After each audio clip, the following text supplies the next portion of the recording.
Hello, and welcome to our show for the love of animals. This is Angie, and I'm Darleen Pigford. And I'm Greg Baur. We got our friend Wicket here, so our resident animals are with us today. And we'd like to tell our viewers about a couple of upcoming shows. So, Okay. We've got one coming up with the quilts, and a little different twist this time. These are some blocks that students have done for quilts with animals, and I think our viewers will get a real big kick out of that. And then we're going to also talk on another show about household plants. Some plants are good for your pets and some are not. And so we'll try to give the viewers some information with that. Sounds good to me, Greg. Well, listen, what's on tap for today, Darleen? Achoo! Boy, do we have a good one for you this time. I really should dedicate this to our son-in-law because he's allergic to pets. Today we're going to be talking about allergies in cats and dogs, and allergies that people might have to cats and dogs. Okay. Please introduce our guest, I'll be Greg. happy to. We have down with us on the other end of the table Dr. Marty Wynn, who's a local veterinarian here in Paducah. He partners with Dr. Lanita Flannery.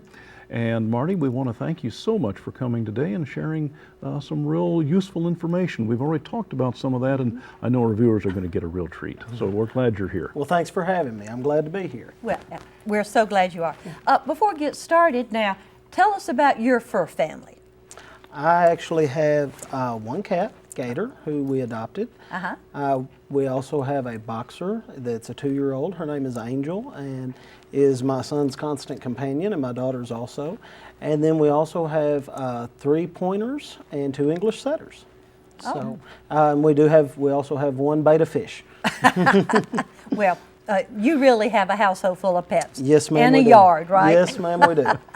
And then you deal with animals all day long, so I think we really have an animal lover on our hands. I know we do. I was going to say, yes, we, at our practice, we mainly see small animals, but today I believe we have 1 goat in and 1 pig, so we tend to see a variety. You diversify. We diversify, that's right.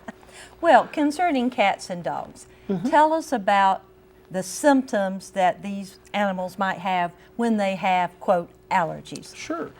It's very dependent on whether we're talking about a cat or a dog. Okay. They tend to show their allergies in different forms. All right, how about a dog first? A dog, they tend to show most all of their allergies through the skin. Okay. You and I have more respiratory issues. The mast cells, or the cells responsible for these allergic reactions, are in high concentration in our pet's skin in dogs. And the most common thing that we see is these guys licking at their paws. Okay. People sometimes will mistake that as a dog grooming or trying to clean his feet, but that is the most common sign of an inhalant allergy. Then also you will see the red skin, okay? You'll see dry flakiness, and a lot of times you'll get secondary infection because the skin is irritated, and so you may see little pimply places, or when it gets bad, we'll see hair loss. Cats are a little bit different story. You will see the skin issues that we see with our pets and the dogs, but in cats, they also show a lot of respiratory symptoms, similar to what you and I do. Okay. Feline asthma is very common, and a lot of times that's due to an inhalant type allergy. But those guys can have both the skin problems and the respiratory problems that you and I typically show, where the dogs, most of the time, it is mainly a skin problem. Okay, so skin and paws for the dogs. Yes, ma'am. And respiratory and skin for cats. Yes, ma'am. Okay, I'll try. And I think it's also important for our viewers to recognize that you can't cure allergies. No, allergies are something that is a constant battle. Okay. We can learn to manage allergies, or we can learn to avoid allergies, but a cure is really not a reasonable thought. Just like you and I, when you have allergies, it is a management thing.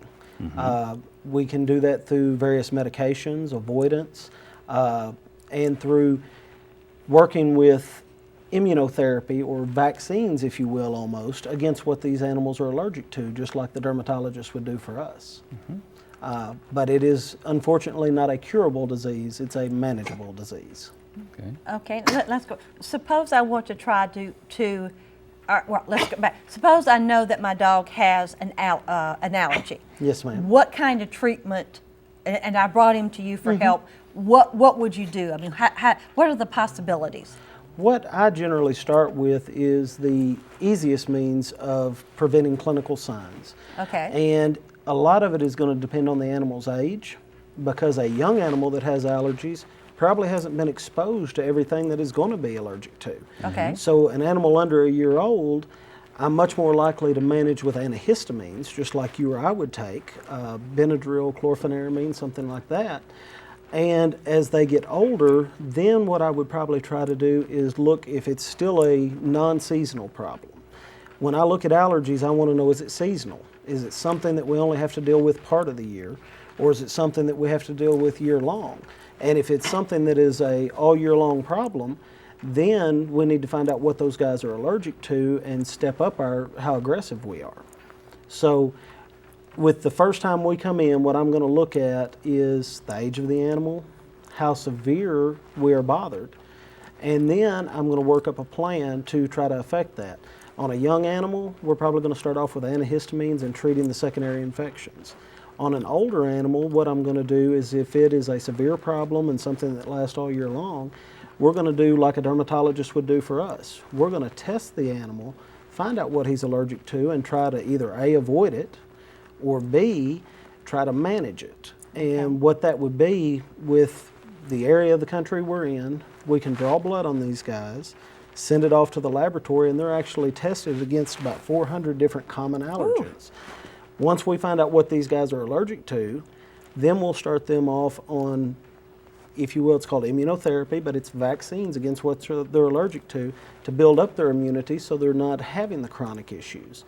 Even with that, though, most of the time we're still going to end up with occasional antihistamines, secondary infections, and steroids on occasion.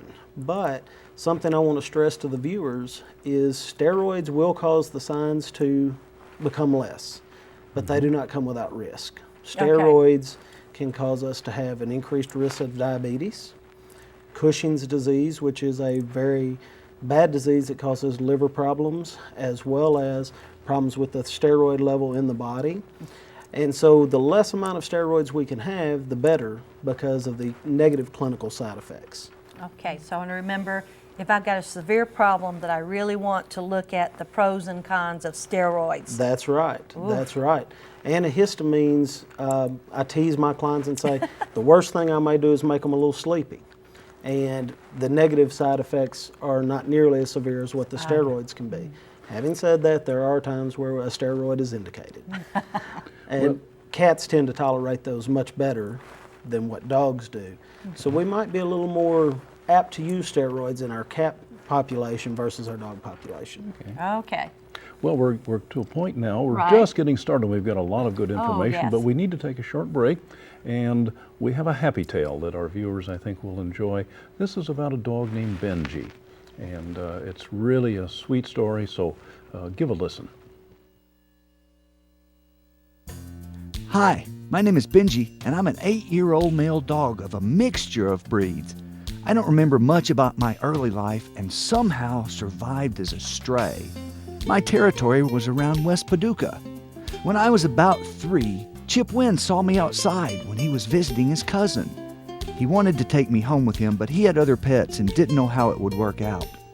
A few months later, in January 2005, a neighbor of Chip's cousin gave me a bath and turned me back outside in 17-degree weather. Well, this was just too much for Chip, and he came and got me. Chip has had dogs since he was 5 years old and says I'm the smartest dog he's ever had. I love my loving and happy forever home with Chip. I wish that all other stray dogs could be as lucky as I am. We hope you enjoyed that, the heartwarming story about Benji, and it's just another example of what people can do and how we can take care of animals that have somehow strayed and give them wonderful homes. Well, we all do know about there's always room for one more. Yes. That's where that's where Angie fits into the picture with Wicked here. Well, we're talking about allergies this afternoon with Dr. Marty Wynn, and let's move our discussion a little bit to what are some of the most common allergies that our animals in this area face, Marty? Sure. In this area, the most common will be fleas, Okay. whether it's a cat or a dog. Our environment really supports them. And it really doesn't get cold enough to kill these guys off in large number. And unfortunately, if you have an allergy to fleas, it's kind of like having an allergy to bees. You don't have to have a bunch. One will do the trick. One will do the trick. That's right. And so a lot of times with cat and dogs, there are definitive signs that say, hey, this is probably a flea allergy. Okay. On a dog, most of the time you'll have hair loss over the tail head area. That's where they tend to be very itchy and pruritic, and they will dig, and so a lot of times they'll lose hair right over their tail head and down the back of their legs. Okay. Cats, a lot of times, tend to get ring around the collar. These guys will be very itchy, right where a collar would hit them, and a lot of times when you feel the skin over that, they'll have a lot of pustules or bumps there. Yes. And an easy test to see, because a lot of people are in flea denial. They don't believe their pets have fleas.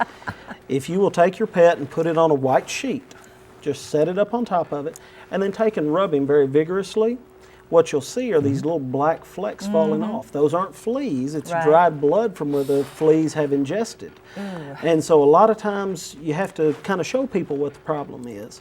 The good news is with the flea products that are on the market, it is very controllable. But I have to remind people, you can't treat one animal, you have to treat all the animals in the household. And not only do you treat the pet, but you have to treat the environment, okay? And a lot of that will go into your vacuuming. And something I recommend people doing is put in a flea collar in your vacuum bag, okay? If it's a bagless, put it in the canister, because the beater brush actually causes the flea eggs to hatch. And when you suck them up into your vacuum cleaner, a lot of times they'll just hatch out in there and crawl back. But if there's a flea collar in there, it will help kill whatever gets in there. So that's a safe tip, because it's not affecting the pet, but it is helping maintain it. The other thing that I'll recommend on the environment is, if you do have a problem, either have an exterminator come in or use a fogger type of aerosol flea preventative in the house. And obviously we have to have all pets out, all people out, and follow the directions. But the fleas don't live in the corners, so we have to treat everything. That would be the most common. Probably the next most common thing I see, unfortunately, is house dust mites. Okay. And no matter how clean you keep your house, you have house dust mites. Okay. Okay. But on the allergy panels we run, the top things we'll see are fleas, house dust mites, and then a variety of grasses and trees are the most common. The grasses and trees a lot of times will be seasonal. Okay. The house dust mites is one that you can't get away from no matter what. But I tell people that controlling allergies is like a dam holding back a river. I don't have to take care of all of it as long as I keep it from going over the top, okay? So if that is my year-round problem, if I can control the seasonal, then we may not see the pet being irritated by the allergies. We can keep it below that dam, so to speak. And so the most common and probably the most important thing you could do is prevent the fleas on your pets, okay? And with the products out, that is something that has become a lot more accessible. There are topical products that we believe are very safe. There are also some newer medications coming out that are oral medications, which I really like. They're an oral medication that is going to be an adulticide, meaning it kills adult fleas. Okay. But the nice part about it that I really like is you don't have that residue on your pet's skin, which you're being exposed to all the time. And I think that's really important with our young families, young children in the household, expectant mothers. I like the fact that there's not a residue on the skin that they have to be exposed to all the time. And the problem, I think, is exacerbated, by the fact when you have animals that go outside and you let them in the house, then they go back and forth. Right. That's exactly right, because something that we talked about off the air and do need to bring up is, you know what animal goes in and out, but you don't know what animal's out that you never see. That's right. The raccoons, the possums, the feral cats that may be in your environment. Stray dogs. The stray dogs, that's exactly right. While you may not see them, those guys are a continual source for a flea-type irritation. So, fleas are the biggie, and then after that, a lot of those guys are some that we can maybe not avoid, but if we can keep that down, then maybe we do not see the allergic problems. And if we do, then it's time to start looking for means of control. Right. On the fleas, help me with this. I understand you can get a product that kills the fleas themselves. Yes, ma'am. But what you want to do is kill the eggs that are on the pet, right? I like a product that has a two-stage approach. Okay. Okay, the adulticidal, meaning it kills the adult fleas, are going to keep you from seeing those fleas running around. But if we don't have some means of breaking the life cycle other than that, a flea growth regulator, meaning that it kills the eggs. The eggs, right. Then a lot of times you're going to have more of a problem keeping your population in check. You just have to go and do it again. That's it keeps right. going. Only 5% of the flea population is in the adult phase, meaning 95% is in the egg, larva, and pupa stage. We can kill the eggs, we can kill the larva. Nothing kills the pupa. And so we have to find some way of breaking that life cycle. Otherwise, you're only treating 5% of the problem. And you get very frustrated because you don't understand, hey, I keep doing this and I'm not getting rid of the fleas, right? That's exactly right.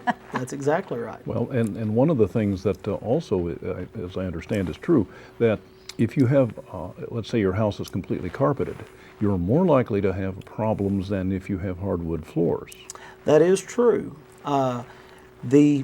The carpet provides a large area for those fleas to go through their life cycle. Okay. Yes, you can still have fleas with hardwood floors. Absolutely. Oh, yes. You're dealing with the eggs, a microscopic egg that can get in those cracks, but you don't have nearly the surface area that you have with a carpeted house. Right. That's true. The point is, with a carpeted house, you've got to be much more on the alert. It's going to be harder to take care of these little And pests. it's harder to clean because it's Yes. harder. I don't care how wonderful a vacuum you have. It's harder to get those guys up out of the matting in there. You remember the shag rugs? Getting down in each of the Getting down in each of those is little tough. fibers was That's tough, right? And the same thing, of course, will be true for dust mites, too. That's true. yeah. That's true. So And I think people have gotten a little bit complacent on fleas because we have had wonderful products out. They don't remember what it was 15 to 20 years ago, how hard it was to fight. And it has gotten better, and so I think we've become a little bit complacent on it. Well, hopefully we can get a handle on some of these There problems. you go. So, unfortunately, we need to take another God. break at this Already? point, but I know it. Time passes I like know. this. This one is a happy tale again Okay. about a little dog named Minnie who needs a home. So give a listen. Hi, my name is Minnie, and I am a 3-month-old female terrier Jack Russell mix. Somehow, I was separated from my mother and brothers and sisters. A kind person brought me to creatures great and small, and that is my temporary home. I love to run and play, but most of all, I love to sit in your lap and be loved. I was given the name of Minnie because I have a marking that looks like Mickey Mouse ears on my back. I want a forever happy home with a really, really nice family, and so I really need your help. All you have to do is call Judy at 270-495-0773. I would like to be your pet dog, so please call. Welcome back. We hope you enjoyed that tale about Minnie, and if it's possible, we'd sure like to have you give a call to Judy at Creatures Great and Small and maybe give Minnie a happy home. Creatures Great and Small does a lot of great work with stray animals and finding homes, so please give them a call, and I know they'd be glad to hear from you. So this afternoon we're talking about allergies, pet allergies, with Dr. Marty Wynn. And we've gone through a couple of allergies so far, fleas and dust mites, and we've gotten some real good ideas from that. That's seasonal, that's a whole variety of things. Yes. Well, what about food allergies, Marty? Food allergies are very common, and food allergies are one thing we can control. Oh, that's And, good news. You know, that is very good news. Most of the time, if we suspect a food allergy, a lot of times one of the common areas you'll see irritation is the ears, and also back on the tail.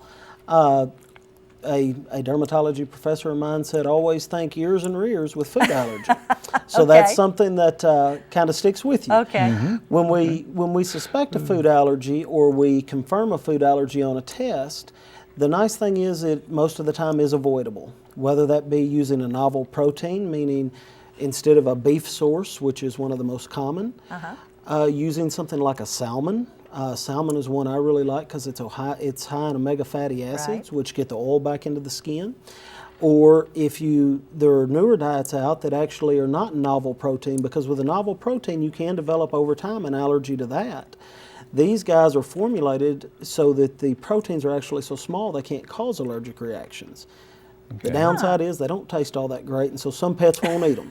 But that is, to rule out a food allergy, we've got about 6 weeks of being on the diet before we can see if it's going to help. But going back to the idea that allergies are like a dam, that's one thing I can use to bring the water level down. And so a lot of times, even if we haven't done allergy testing, a food trial for 6 weeks is a lot of times indicated to see if we can bring down the itchiness in our pets. And so there are a lot of dietary choices we can make that hopefully will help our pets. But the nice part is it is a controllable point. It's something we can do something about. And the viewer should probably avoid any kind of food that has dyes in it. You see that sometimes. Yes. Colors. Even not from an allergy standpoint, a lot of times those guys can be very irritating to the gut. And while it may not cause a, quote, allergy, you may not like the mess it leaves in the carpet. So that is something definitely want to steer away from. The less colors, the better. Okay. That is something I look for in a diet. I tend to stay away from wet foods. I like a dry food. It's better on their teeth. And we can keep their mouth healthier, and a lot of times that leads to a healthier heart and healthier kidneys.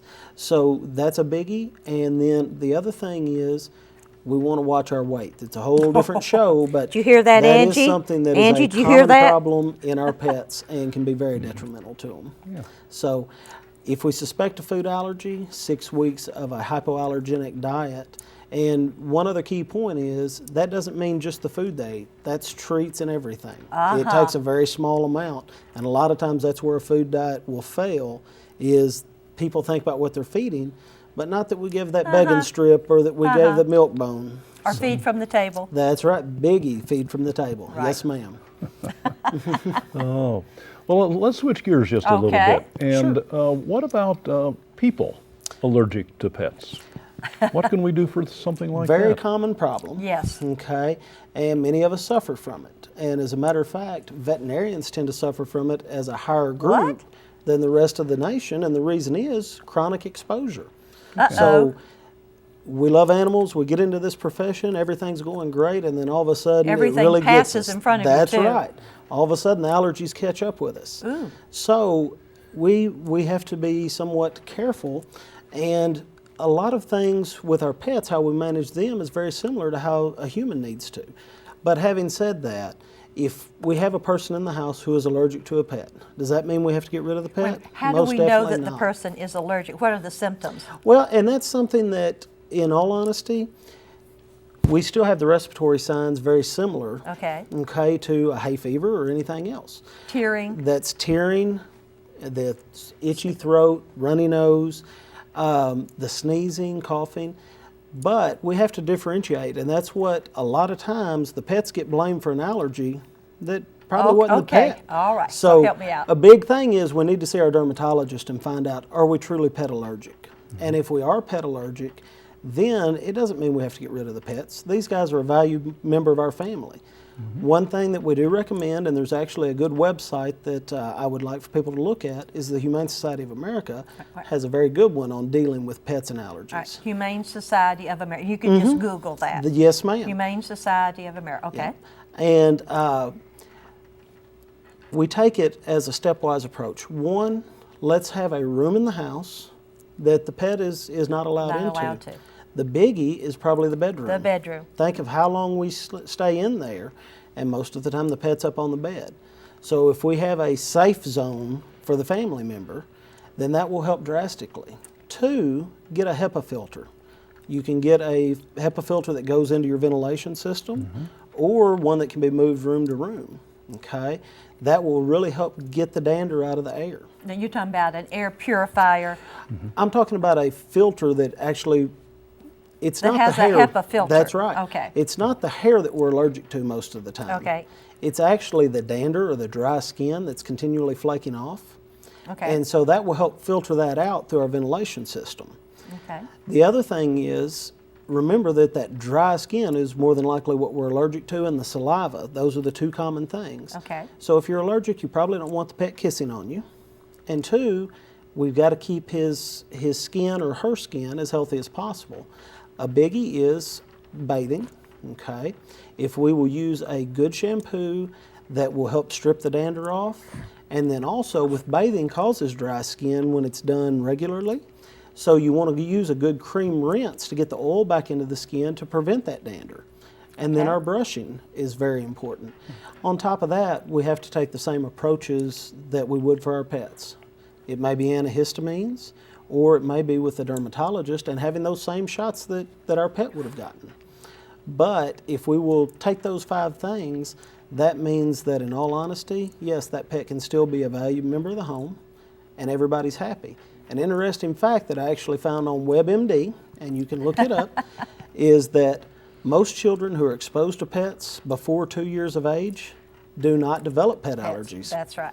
And so that is a biggie. If they're exposed early, most of the time, the pet allergy is not an issue.